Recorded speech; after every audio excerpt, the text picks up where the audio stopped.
Bienvenidos a la casa de uno. Nuevamente acá hace 4 años que no grabamos y partimos el 2025 con un gran invitado, Raimundo Loé, creador de Yo Regenera, un espacio que comparte visión en Instagram, plataformas, YouTube y también tiene su propio podcast. Así que Raimundo, bienvenido. Antes de partir, me encantaría que te presentes, que digas quién eres, tu propósito y qué es lo que nos quieres contar. Buenísima, buenísima. Sí, mi nombre es Raimundo Lae, yo soy, me dedico a asesorar proyectos de autosustento en parcelas, manejo de recursos naturales, de manejar el agua, de diseño. Al final, el concepto tan interesante es la permacultura, porque al final es eso, es diseño de hábitats para sostener familias, comunidades, personas, conviviendo con la naturaleza y tratando de estimularla y potenciando las funciones que tienen los ecosistemas y haciendo que estos ecosistemas alberguen cada vez más vida a menor costo productivo y a menor costo de mantención también. O sea, que podamos gestionar nuestro ecosistema de una manera que genere cada vez más por menos recursos invertidos. Buenísimo. De hecho, ese es el tema. Hoy día vamos a hablar precisamente del tema permacultura en tu casa y es un tema tan potente, tan que uno lo lee en el diccionario, obviamente es difícil bajarlo a tierra, la permacultura en sí. Antes de partir danos tu definición, cómo Raimundo tienes el concepto de permacultura para primero definir el tema. Mm. Sí, la permacultura viene de entender el concepto de que para crear culturas permanentes se necesita de una agricultura permanente. Entonces, ese es como el resumen más simple. Y para lograr esa cultura permanente, se le denomina es una ciencia de diseño, ¿ya? Porque es la manera en la cual manejamos los recursos que fluyen dentro de nuestro predio, sea la fotosíntesis, sol, sea el agua, sea el suelo, sea la herramienta que disponemos nosotros como seres humanos, los animales que habitan dentro de nuestro entorno. Entonces, ¿cómo diseñamos esta interconexión de energía que fluye dentro de este predio? ¿Cómo lo diseñamos para maximizar su potencial? O sea, para que de alguna forma con el tiempo genere más vida por menos costo de mantención. Básicamente eso es. Perfecto, demasiado interesante. De hecho, hace 8 años yo migré de la ciudad al campo y nos vinimos al sur de Chile a vivir con mi familia. Entonces, obviamente, un predio de media hectárea, típico que está muy de moda el tema parcela. Y dije, ya hay que, con familia y todo, uno empieza a tener más conciencia y hacer una huerta, empezar a generar el proveer el alimento, ver de dónde viene, es muy didáctico para los niños. Entonces ahí empecé a investigar, porque uno dice, mejor hay que hacer con las manos, no sé todo, y metí las manos en la masa, haciendo este invernadero, plantando semillas, equivocándome mucho, haciendo almácigo, muy, muy duro el trabajo. Y también me quedo con un libro que me heredó mi suegra, que se llama El horticultor autosuficiente, y de John Seymour, que me quedó clavado, que decía como cada campesino tenía su propio huerto con el que se abastecía a sí mismo. Y lo encontré como demasiado inspirador, dije, obvio, un poco bien, su libro bien categorizado, la huerta, seccionado, las gallinas, entonces empezamos a hacer todo eso bien rígido y bueno, la verdad que entramos como en un colapso, fue eh, muy precario al principio, llegó una explotación en 2 semanas teníamos todo florecido, mucha abundancia, tuve que empezar a regalar y todo, y en el fondo, claro, fue muy abrumador, muy gratificante, mucho aprendizaje. Y ahí en ese aprendizaje, como que yo dije, esta es la fórmula correcta, no lo sé. Y no sé por qué después llegué a tus cuentas me empezaron a aparecer, el algoritmo ahí, y empecé a ver la teoría que tenía Raimundo, que era totalmente lo contrario, a ser como un invernadero rígido, a cómo veías tú tu visión del paisajismo. Entonces, toda tu teoría empecé a ver y era lo que yo estaba haciendo no era sustentable. Y esta horticultor autosuficiente no estaba muy siendo muy suficiente. Me preocupé como de solo un cuarto de la parcela donde estaba la huerta, por decir, y todo el resto era como disgregado. Y obviamente ahí nos conocimos, yo tomé una asesoría de Raimundo porque dije, quiero conocer a fondo qué está pasando, y estaba todo errado. Ahí Raimundo viste mi parcela y todo, entonces me encantaría que nos explicara un poco por qué hoy día, cómo es la mejor manera de poder cultivar nuestros alimentos, porque hay muchos paradigmas, muchas visiones, y cuál sería la manera adecuada de alguien que está migrando, quiere hacer su huerta, enseñarle a los niños, tener un alimento, tener una economía quizá un poco más autosustentable, como estos Mm. paradigmas que dice John Seymour y cuáles son las visiones de hoy que el mundo ha evolucionado para tener una mejor relación con nuestro entorno. Claro, claro.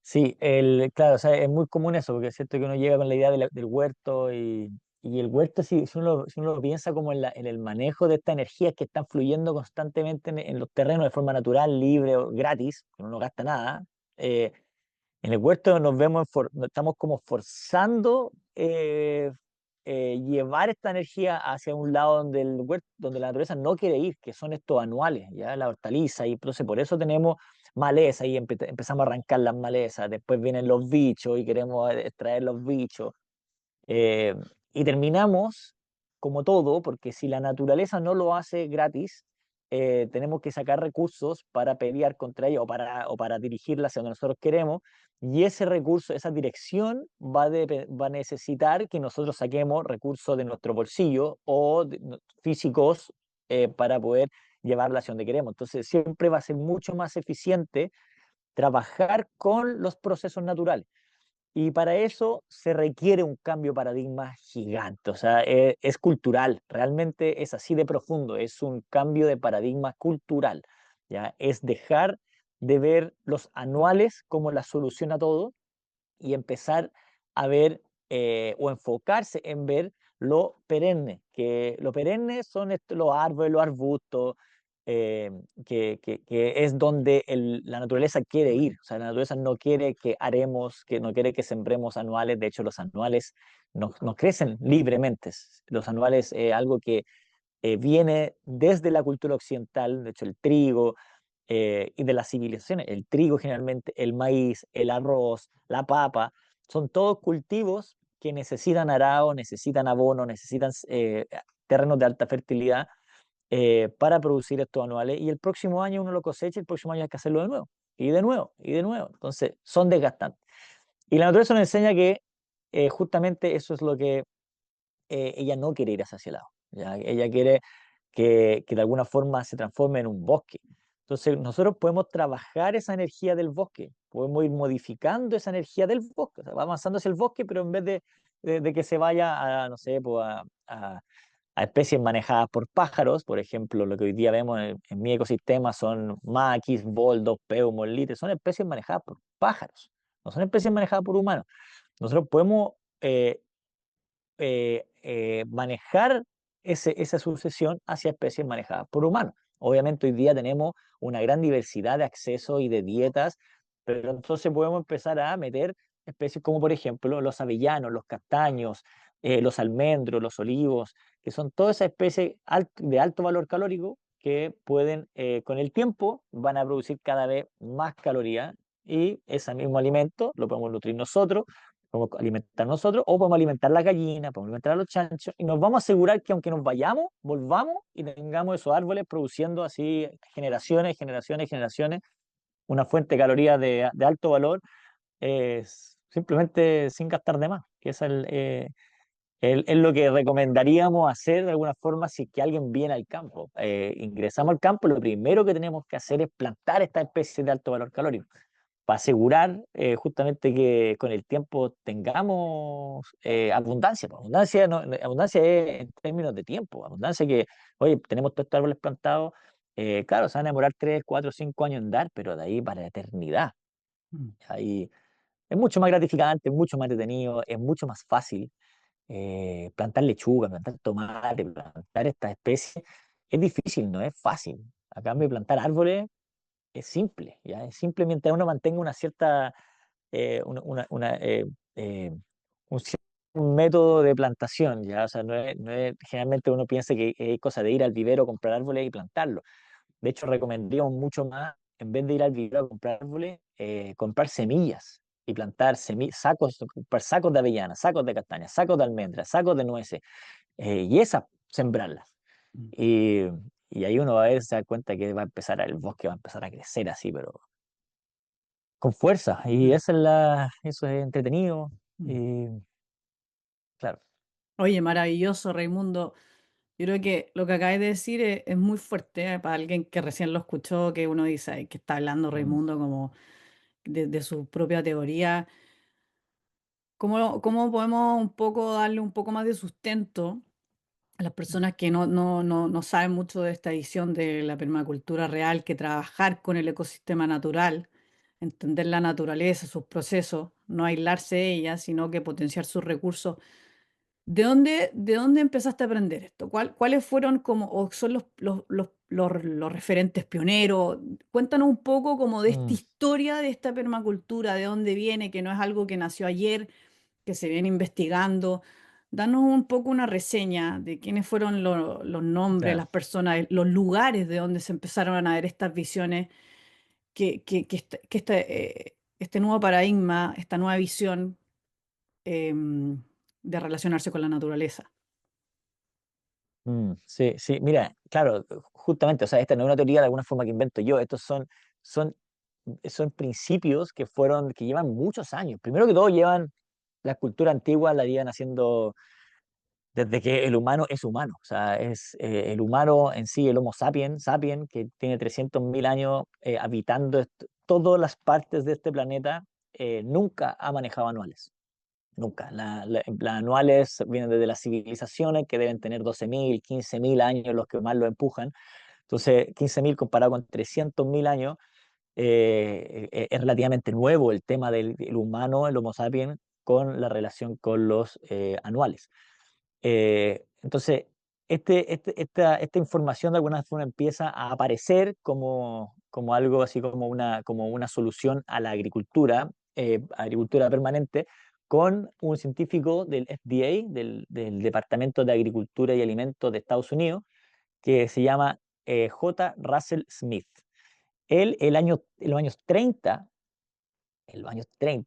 empezó, sí, puede ser que es de los años 30 o los años 50, ahí sí me confundí, pero estoy casi seguro que son los años, bueno, ahí hay que averiguar, pero es desde 1930, ¿no? 1930. J. Russell Smith, lo tengo el libro ahí, así que estoy casi seguro que son 1932, 1933. Él empezó a darse cuenta que, eh, que los terrenos más fértiles del planeta, que son Estados Unidos y todo el valle, todo ese valle gigante, el Mississippi, que es un gran valle, se empezaron a deteriorar y no entendían cómo. Y cómo puede ser que todos estos terrenos se estén deteriorando, degradando, cárcavas gigantes. En esa época todavía no explotaba lo que eran los abonos sintéticos, entonces era muy importante el tener suelo fértil. Y ya lo explotaron y decían, oye, pero la cultura antigua habitaban durante generaciones sin explotarlo nada, y nosotros llevamos con suerte 2 generaciones y ya lo tenemos todo explotado. Eh, entonces ahí fue donde él desarrolló un libro que se llamó Tree Crops, como cultivo arbóreo, y donde dice, para una agricultura permanente. Ese fue como el primer documento que sale como a nivel occidental, por así decirlo, donde se empiezan a dar estos temas.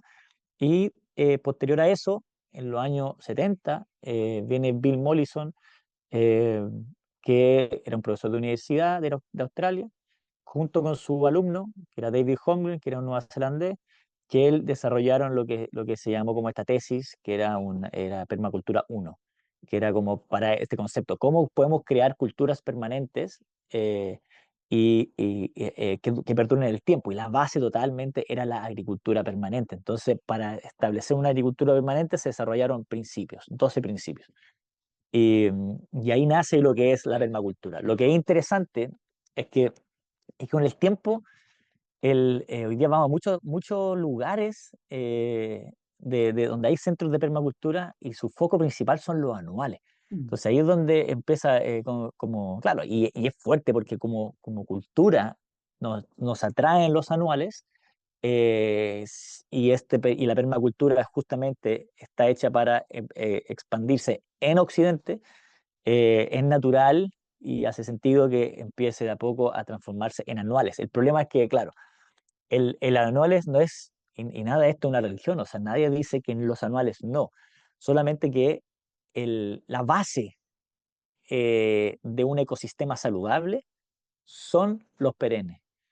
Y el anual vendría siendo ya la abundancia. Es cuando ya tenemos bosques gigantes y podemos talar un bosque para sembrar anuales. Maravilloso, es como un regalo el tener anuales. Eh, y eso, y hoy día empiezan a agarrar vuelo personajes como Mark Shepard, que escribió un libro muy, muy bueno que se llamó Restauración Agrícola, Restoration Agriculture, que él dice que básicamente él agarró terrenos degradados y empezó a implementar estos principios para generar economía. Entonces, diciendo como es importante que estos principios generen un sustento agrícola, que podamos generar economía. Entonces, y él efectivamente también hace todo un cuestionamiento muy crítico al inicio de lo que es el movimiento de permacultura hoy en día, eh, y, eh, y también cuenta un poco la historia y también habla un poco de sus procesos para llevar a cabo lo que significa que podemos, lo que es, dice que podemos restaurar los ecosistemas, rehidratar las cuencas, restaurar los procesos ecosistémicos, ¿cierto? Y al mismo tiempo generar economía local a través de estas metodologías. Qué interesante. Lindo lo que dices, que es como un regalo cuando ya está muy fértil la tierra, gracias a los perennes, a que la acumulación de agua, lo veo también como que el terreno pueda retener esa nutrición, una densidad nutricional que al final se puede ver en la comida también, porque el pan hoy día que está como sobreestimulado, todo lo que es como el carbohidrato en sí un poco, hay una sobreestimulación y quizá es porción, ¿cachai? Es como no hoy día, como ahora hacemos el mundo, un equilibrio y quizá un espacio que se puedan cultivar desde la papa, como dices tú, todo lo que consume mucha agua. Mm, Que me ha sido interesante mm, porque en el fondo esta conciencia que a mí me llama mucho la atención de uno mismo, como nosotros como personas, como humanos queremos comer, que partimos siendo cazadores recolectores, seres de bosque al final, que es lo que mejor mm, nos nutre, densidad nutricional al cuerpo, como el mundo animal y la recolección de frutos. Y ahí está todo el mundo de los berries y todo lo mm, que es estos frutos secos también. Qué interesante porque obviamente uno que empieza a poner las manos en la masa también es como más caro, o sea, es de más altos recursos, porque en el fondo comprarte una semilla de lechuga, uno dice, chuta, no me da, ¿cachai? ¿No? Es como, y la lechuga, mm, la densidad nutricional de la lechuga básicamente es pura agua, o sea, nutrición mm, no tiene nada, ¿cachai? claro. Y es interesante ese paradigma, porque en el fondo uno que se pone a invertir en un terreno es como, pucha, hay que ponerle, quizás, ¿cómo lo ves tú? Porque uno dice, ya tengo una parcela y decís, tú, tal modelo, este modelo suena súper lindo, pero en el fondo es súper caro también. Entonces, a comprar semillas, obviamente es más barato quizás comprar un saco de semillas, como dijiste tú, Mm, de, de avellano, es una inversión mm, versus todas esas semillas en árboles. O sea, me refiero con, mm, mientras más grande un árbol, uno va a un vivero, más grande, más caro, más porque caro. tiene más proporción de tierra. Y Mm, entonces, cómo sería tu visión de alguien que dice, ya, ¿sabes qué? Toda la razón, esto realmente me hace sentido. Y uno dice, ya, ¿cuál sería un plan sabio, inteligente para que uno empiece a tomar como esta generación de paisaje? em, mm, Porque en el fondo, claro, uno dice, sí, dura un árbol, ¿cuánto te da fruto? Uno planta un avellano, un arándano, o te da fruto muy tarde, o sea, no mm, sé, 5 años, 7 años. Porque mm, es interesante que uno llegó al sur acá y ve muchos predios antiguos de colonos alemanes, de mm, gente local de la zona, la gente, las culturas originales que ya habitaban, que también hay plantación, uno ve abundancia cuando ve puros árboles de manzanos, como las quintas. mm, Entonces, realmente es un regalo, o sea, uno ve al mm, lado. Pero en el fondo, claro, son árboles que tienen más de 60 años. No Mm, están ni mm, podados, son altísimos, no un cuidado, o sea, hay mm, que subir mm, escaleras para llegar. Entonces, ¿cómo nosotros hoy día, el mundo moderno, podemos acercarnos a la permacultura en un trabajo más paulatino, consciente, eh, de empezar a generar, cuál es tu herramienta, tu consejo de empezar a abordar, a generar realmente una permacultura real, como que sea permanente, de generar perennes, de qué mm, espacios podemos generar estos anuales si es que hay un regalo de fertilidad en la tierra? sin duda. Sí, o sea, primero que todo, hay que entender cuáles son los recursos que fluyen dentro de la propiedad y el principal recurso que fluye es la fotosíntesis y el agua. Son como los dos principales recursos que van a estar fluyendo siempre. Y esos recursos son los más importantes. Entonces no hay que verlos como desechos. O sea, hay que diseñar en torno al agua como principal recurso. Y en base al agua, o sea, el agua de escorrentía, que puede correr el agua 2 días al año, puede correr el agua, pero esa agua que corre 2 días al año es evidente que el terreno completo se está erosionando. Entonces, la respuesta de la vegetación que va a salir en ese terreno no va a ser una vegetación que está avanzando en la sucesión, todo lo contrario, es una vegetación que está degradando, ya que está retrocediendo en la sucesión. Y eso significa que son plantas de menor calidad, terrenos más que se van a secar antes. Entonces, lo primero que hay que hacer son los paisajes de retención hídrica.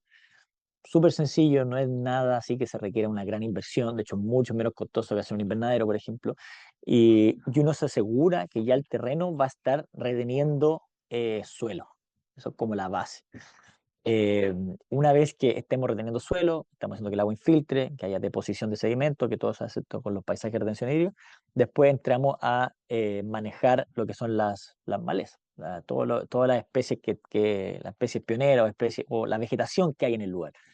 Esa vegetación se tiene que manejar para generar como, eh, básicamente para ir entregando una nueva información al entorno. O sea, esta nueva información lo hacen, es muy normal, lo hacen todo. La naturaleza, cuando hay una nueva especie habitando en un ecosistema, lo primero que hace es resetear ese ecosistema para integrarse uno a ese ecosistema.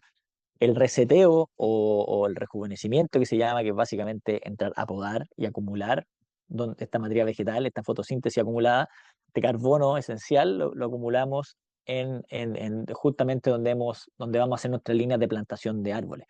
Entonces, toda esa materia vegetal lo acumulamos de manera estratégica, nada difícil, todo súper fácil, todo súper sencillo, con herramientas súper simples.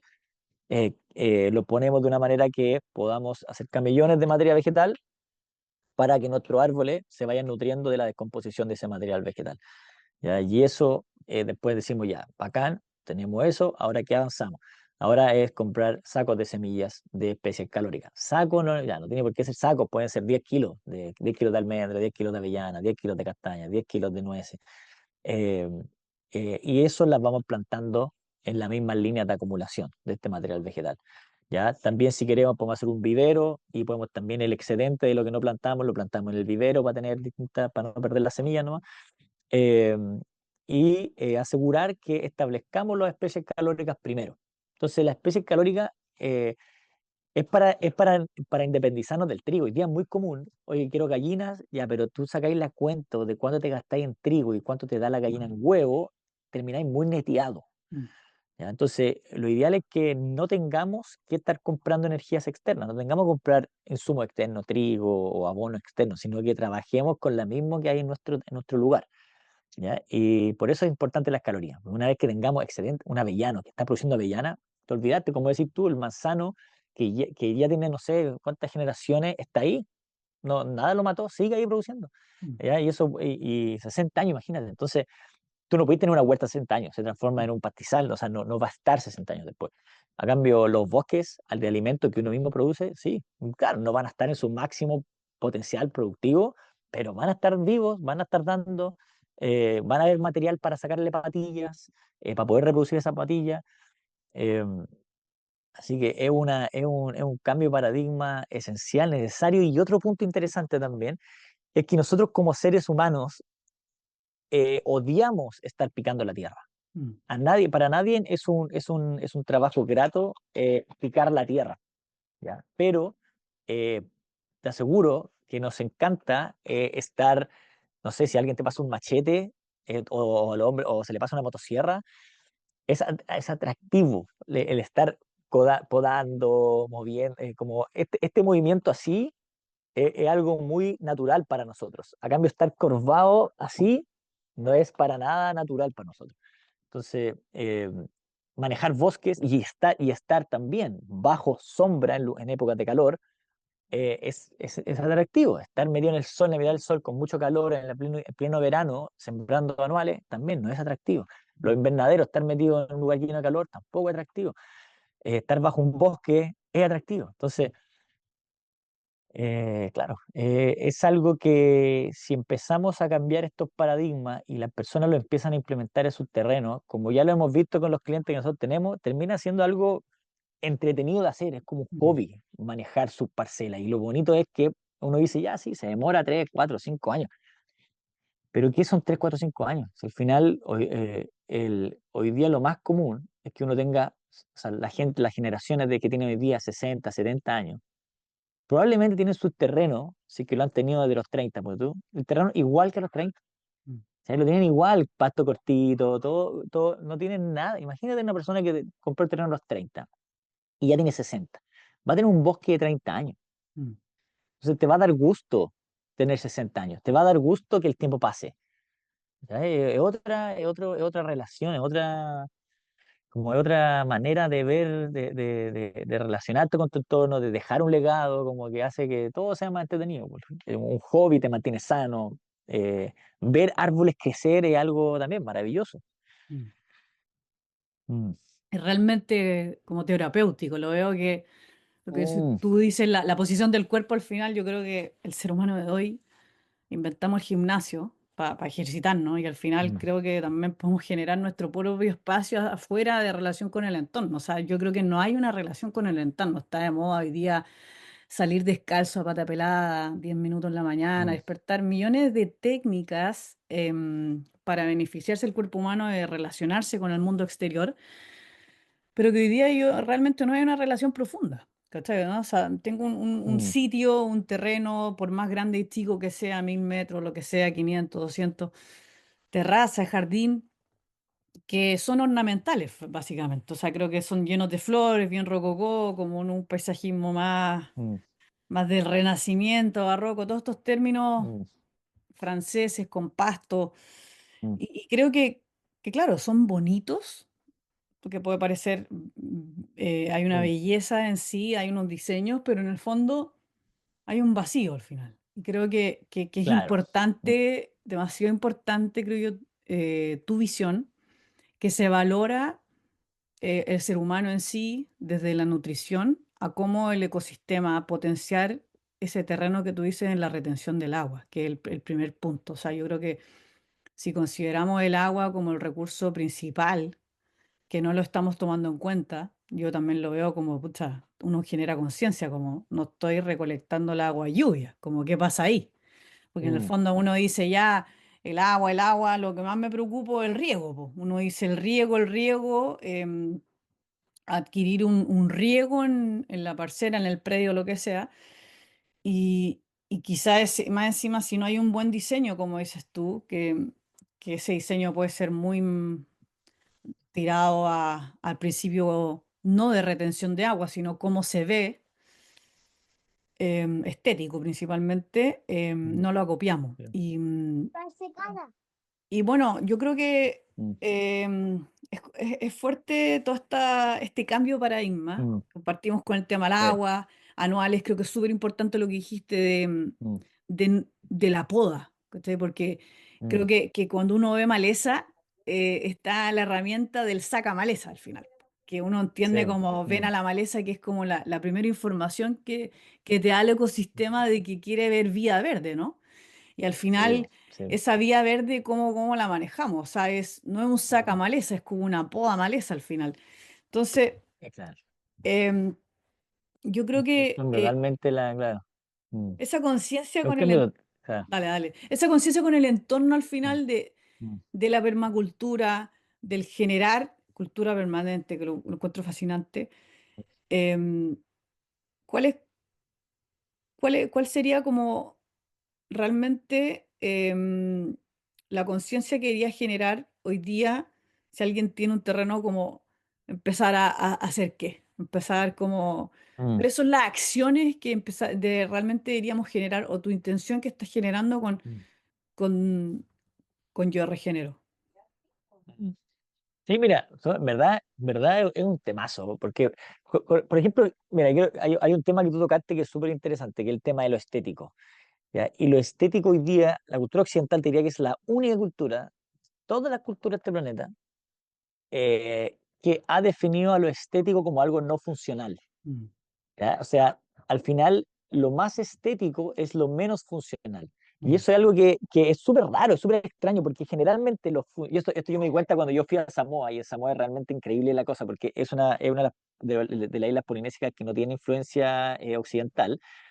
eh, y es interesante porque, claro, la, la mujer más como linda, ¿ya?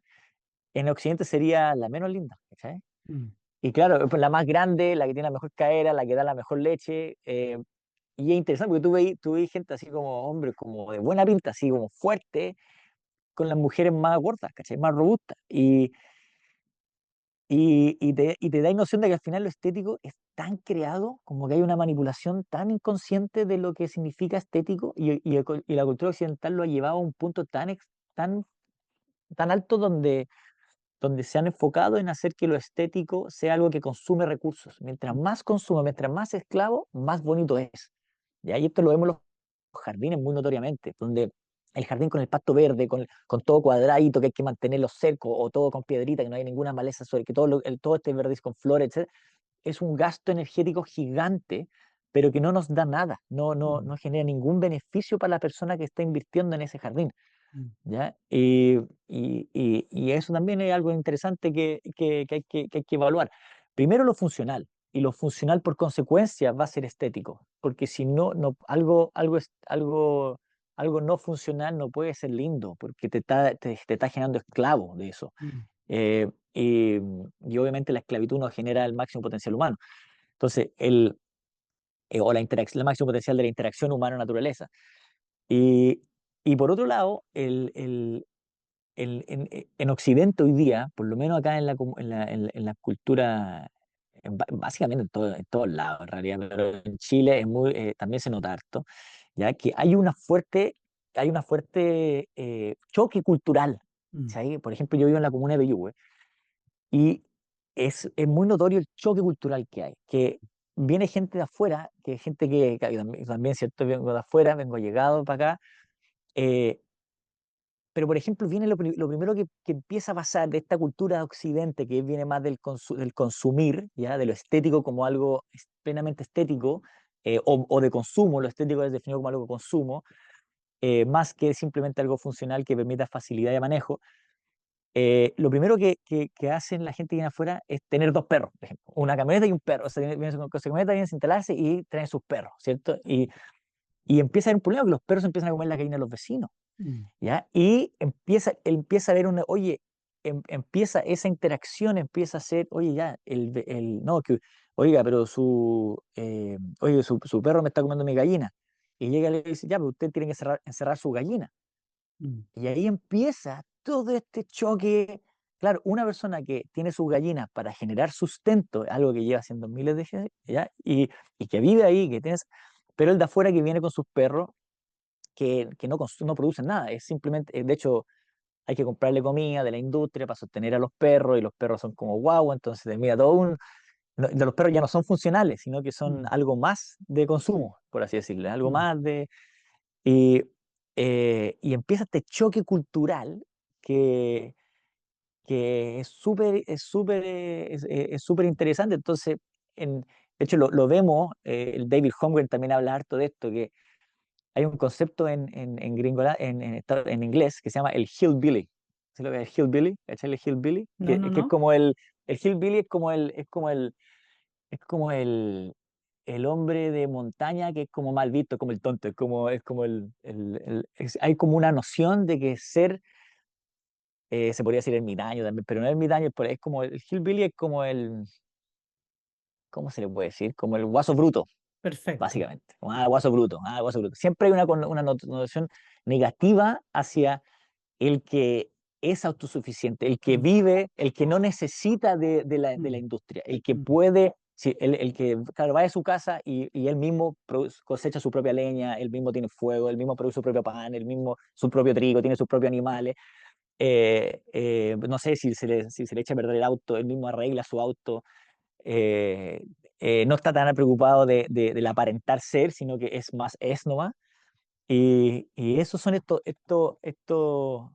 esa es la cultura humana, por así decirlo, que está en decadencia, porque que se está haciendo comida por esta cultura moderna consumidora. Esta cultura productora y esta cultura consumidora. mm, Y, y, mm, y da efectivamente para reflexionar lo importante que es, si es que buscamos soberanía, buscamos libertad, buscamos independencia, buscamos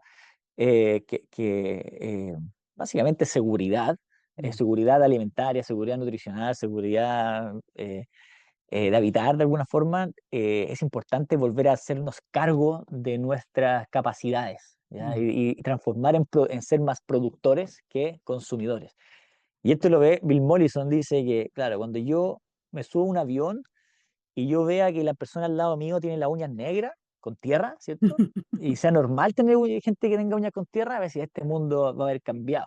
¿Cachai? Pero hoy día obviamente vemos todo lo contrario, vemos mm, que todo el mundo tiene que, como que es de moda, las mujeres de campo, por ejemplo, que ya les metió, que ya la tele es parte de su hija, ya es importante para ellos, de hecho, todo lo contrario, migrar a la ciudad y tener mm, uñas largas, lindas, pintadas. Hay una noción de que lo bonito es desfuncional, ¿sabes? mm, Y da pa harto, pero efectivamente, o sea, yo lo diría, como volviendo a la pregunta, diría, si es que alguien va al campo, eh, es un proceso, es un proceso de desculturalización también, mm. como que es un proceso mucho más amplio. No es solamente vamos ya, vámonos al campo y vamos la vida hippie chic, ¿cachai? Que es No. como Sí. que aquí es como, claro, como que es como ya, vamos la vida hippie chic y vamos, no sé, y la gran mayoría también se ven con ingresos como subsidiados por sus familias, sus papás, su mamá, como, o les compran un terreno y después empiezan a lotear los terrenos y así se empiezan a generar su ingreso. Pero, y no digo que esté mal ni bien, digo que si buscamos generar eh, culturas permanentes, es importante valorar y entregarle la autoestima de vuelta y respetar a aquellas culturas, a aquellas familias que han mantenido esas costumbres, ¿ya? Mm, Porque pasa mucho que nosotros tenemos el conocimiento, nosotros, gracias a Dios, de alguna forma podemos ver los dos mundos, ¿ya? Vemos el mundo el consumidor, el mundo industrial, y también vemos y podemos compartir y podemos ser vecinos, tenemos la oportunidad de ser vecinos de gente que vive de la cultura permanente, de esa, de mm, esa noción de cultura permanente. Ellos, al revés, no lo podrían hacer, no necesariamente podrían ellos ir y vivir al lado de consumidores porque en una de esas no tienen la herramienta, no tienen el recurso monetario. Entonces, teniendo esa oportunidad, el respeto de alguna forma y el buscar mimetizarnos de alguna forma, como tratar de aprender o tratar de respetar más que simplemente, no, es que ya yo voy, te compro tu tierra y después, total, ya, y después eres jardinero mío, ¿cachai? O mantener, o sea, hoy día es muy común, por ejemplo, yo lo digo porque yo viví muchos años en Nueva Zelanda, de los 10 años de los 10 años hasta los 21. Y allá, por ejemplo, el concepto de nanas no existe. mm, No, y tampoco veo que sea malo tener nanas, de todo lo contrario, se puede y todo, pero el esfuerzo de hacer un esfuerzo en empezar a hacernos cargos desde lo más básico de nuestras costumbres, ¿cachai? Como limpiar nuestra casa. Y ¿sabéis lo bonito que empieza a pasar?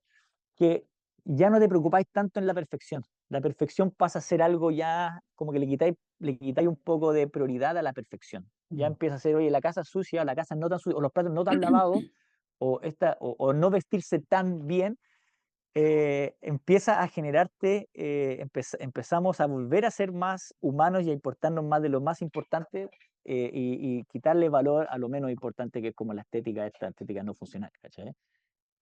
Pero es un temazo, sí. No, temas, o sea, temas, o sea, yo creo que lo veo mucho, uno lo tiene que vivir, uno te pueden decir esto, pero si uno no lo vive o uno no está en un despertar de conciencia mayor, que creo que va llegando cada vez más, de alguna otra manera, por eso es importante estas conversaciones, porque a todos nos llega de un punto distinto. A mí, por ejemplo, a ti vivíais de afuera y no veíais este concepto de empleada doméstica, también como le llaman, que es una ayuda en la Mm, casa externa, como para ayudar a sobrellevar el caos que no me doy cuenta, de todo, claro. limpieza, orden de ropa, lavado.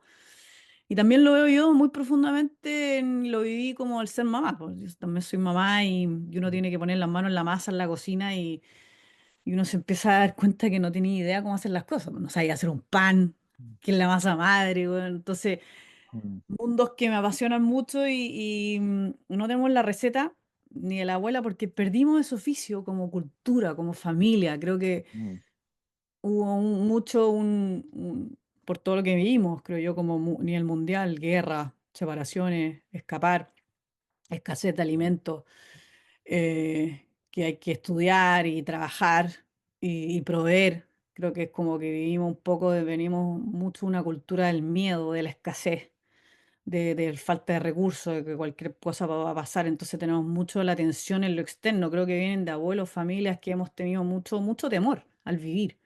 mm.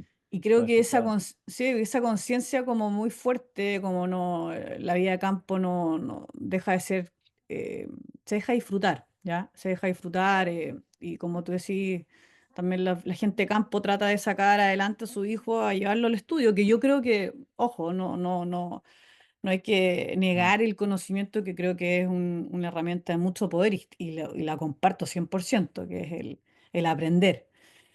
Pero la forma de vivir creo que ha cambiado drásticamente yo estoy en la búsqueda también de generar esa sustentabilidad. Yo también sigo aprendiendo y estoy demasiado agradecida y de haber encontrado esta visión que creo que es un movimiento muy grande que está generando Raimundo y mm, muy potente. Creo que ha ayudado a mucha gente. La escuela de regeneración, que tienes que es como una especie de universidad, podríamos decirlo, una especie de colegio, mm, educación, formación, de todo este conocimiento que está pasando, de todas las personas que forman parte de eso y están haciendo el cambio en su casa, en sus terrenos, y gente que todavía no lo tiene y está en la mm, ciudad y se está informando de todo y está buscando a puertas de tener su terreno y ya sabe con qué visión llegar. O sea, al final lo veo yo un poco, vamos a generar estos mm, microasis verdes, estos pulmones verdes que van a ser autosustentables. Creo que es muy potente. Yo creo mm, que em, veo yo que claro, es difícil dónde partir. Creo que partir de lo más básico, como tú decís, limpiando la casa, siendo mm, autosustentable, claro. como tratar de generar lo menos recursos. Uno dice, no tengo tiempo, no tengo tiempo. Claro, nadie tiene tiempo. Yo creo que nadie, o Claro. sea, no hacemos el tiempo, tenemos Nadie. mil cosas que hacer. Y Mm, hasta en la ola que uno ya empieza a llegar a generar su propio detergente, generar sus propios recursos, eh, porque claro, ya no hay tiempo y uno dice, pero bueno, yo creo que es muy potente el tema, muy fuerte todo este sí. cambio de paradigma, estas visiones, pero yo creo que es bueno estas conversaciones y esta conciencia general porque como somos papás ambos, tenemos familia, queremos generar esa conciencia y esa nutrición por más tiempo, que perdure, ¿no? Entonces tú cuéntame dónde estás y tú llegaste, porque uno dice, no llegaste a un sitio a Chile que era abundante, pues, o sea, era Claro. No, eriazo, yo llegué, claro.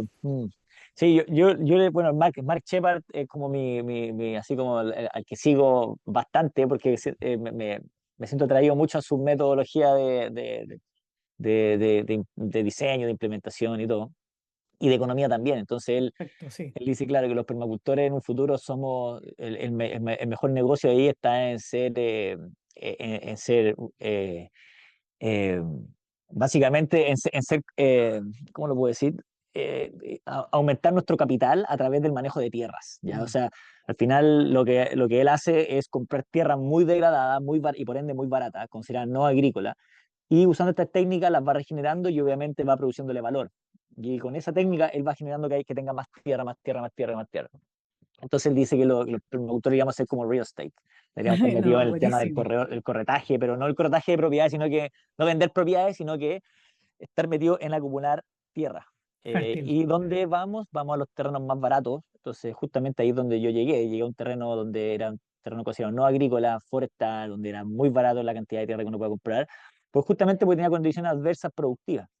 Y el lado negativo de eso es que te demora más entender cómo funciona y son más tierra, entonces tenés que trabajar más. Pero estas técnicas no se pueden, tú puedes siempre ir afinando, pero siempre vas avanzando para adelante. ¿Sabes? O sea, claro, al final te va a demorar un poco más, pero las primeras líneas que tengo yo ya tienen desde el 2020 y están hermosas. O sea, ¿Produciendo ya? ya están, sí, pues todo lo que son berry, frambuesa, Ya, arándano, ya arbusto. coseché los primeros duraznos, las primeras aceitunas están saliendo. Mm, Entonces, maravilloso. ya, o sea, ya hay un bosquecito armándose. Entonces, uno sabe que ya se puede hacer, sabe que, y eso en el lugar menos fértil. Mm. Entonces, ¿Tu terreno eh, está lleno como de cárcava? lleno, po, ¿no? Es un terreno forestal, O así, sea, casi tú que caminar era por el como terreno, una cascada de tierra. son puras, es un terreno que es así, como 45 grados, y son puras grietas, grietas. Tú camináis así para acá Wow, y camináis así. wow. ¿Cachai? Entonces, es pura grieta, y cuando llueve se va mucha agua, entonces obviamente lo primero O fue sea, y retener esa. esas grietas que estaban hacia abajo, tú empezaste a ir a favor de cota a generar las líneas, ¿cierto? Como para retener, Claro, ¿no? sí. Ya, Sí, y perfecto. después una de las inversiones que hice que era necesario para sacar el máximo provecho, que todavía lo estoy pagando, es la excavadora, es una mini excavadora, ya Ah, que al ya, final te permite perfecto, mover mucha tierra. Y ahí también perfecto. entra el concepto, si tenemos, el petróleo no se va a poner más barato, te lo doy seguro, el petróleo no se va a poner más barato. Entonces, si tenemos petróleo hoy día barato, relativamente barato, y podemos usar todo y poder usar esa energía de manera accesible, hay que usarla hoy día. ¿Sí? Mm, Entonces, no hay que usemos esa energía barata para justamente para poder restaurar estos ecosistemas. mm, Y ahí entra el tema de poder de aprovechar esta herramienta que tenemos disponible hoy día. Lo mismo con la motosierra. ¿Cachai? La motosierra hay que usarla porque podemos avanzar, es energía, es mucha energía que tú y yo podemos usar hoy día y tener en nuestras manos para manejar. mm, Obviamente se usa para mal, en mucha industria se usa para mal, pero podemos usarla para bien. Y ese es lo que hay que, todos debemos estar idealmente usando motosierra, usando herramientas de ese tipo, porque podemos acelerar mucho terrenos mm, degradados. ¿Cachai? mm. Al Mm, final hay que ser como estamos hoy día. La tecnología, gracias al Zoom, estamos a kilómetros de distancia los dos, pero mm, usando bien los recursos podemos potenciarnos más. Y creo que ahí entra la sin duda. tecnología y los implementos, todo que hay que saber usarlo al final, no que nos usen. Hay que usarlo Y para producir y no para consumir. claro, ¿Cachai? sí, pues, excelente. Y creo que esa visión también da mucho. O sea, aquí es como estamos en el sur, tierra fértil y todo lo que queráis, pero todo acá hoy día el comercio espera el camión que llega de La Vega, de Santiago, a proveer toda la fruta y es algo que lo local queda en una feria muy chica, 2 veces a la semana con suerte, en época de verano, invierno es una. Claro, claro, Entonces, en el claro. fondo, claro, pero también con un sistema de invernadero, o sea, creo que los mismos originales, gente como campesina de hoy, antigua, también estamos todos sumergidos en este obsoleto occidental del consumo, Sí, de po, que el Estado me sí, po. provee la semilla, el fertilizante, porque me lo regalan. Mm, Entonces, en el fondo, sí, hay que, como es mm, importante tomar atrás y esta información que nos empieza a llegar a todos. Yo también tengo ese libro, obviamente está en inglés, de Mark Shepard, y uno se empieza a introducir en estos temas y mm, tengo 1000 libros de permacultura y que la mayoría de mm, los libros de permacultura habla de otro tipo de permacultura, de al mm, final de anuales, como dices tú, mm. no de perenne, no tienen esta visión de Mm, generar un bosque, sino mm, que de trabajar la tierra constantemente, mm, que genera realmente gasto de tiempo y gasto de recursos, porque hay que invertir. mm, Entonces, mm, demasiado interesante, creo, Raimundo. Creo que para esta primera conversación fue como nos quedamos con muchos temas latentes. Em, Creo yo que nada, pues cuál sería como una inspiración tuya dejarle a la comunidad. ¿Cuál es la visión que mm. queríamos empezar a tener? Eh, Nuestra... claro, sí, yo creo que es importante reflexionar con respecto a nuestros hábitos y costumbres eh, para que cada vez seamos más, eh, de alguna forma, seamos más soberanos, por así decirlo, o más resilientes. O sea, el, el, hoy día, por ejemplo, no sé, hablando como del lado de la mujer, de alguna forma, que ha sido la más atacada, siento yo, en las últimas generaciones, donde se le ha convencido que salir de la casa es un progreso Mm, femenino. Y yo creo que justamente lo contrario, ¿cachai? Creo que salir de la casa ha sido una pérdida para la soberanía de la familia, para la seguridad alimentaria, para la conciencia de los niños, para la seguridad de los niños. eh, y, y- y creo claro, y también el concepto de hogar. Entonces, hoy día mucho, como que creo que serían esos hábitos y costumbres. Tratemos de, de valorar el que nosotros podamos hacer las cosas, que no necesariamente, eso es lo que yo agradezco mucho de Nueva Zelanda, por lo menos, que es mucho de oye, ¿para qué vaya?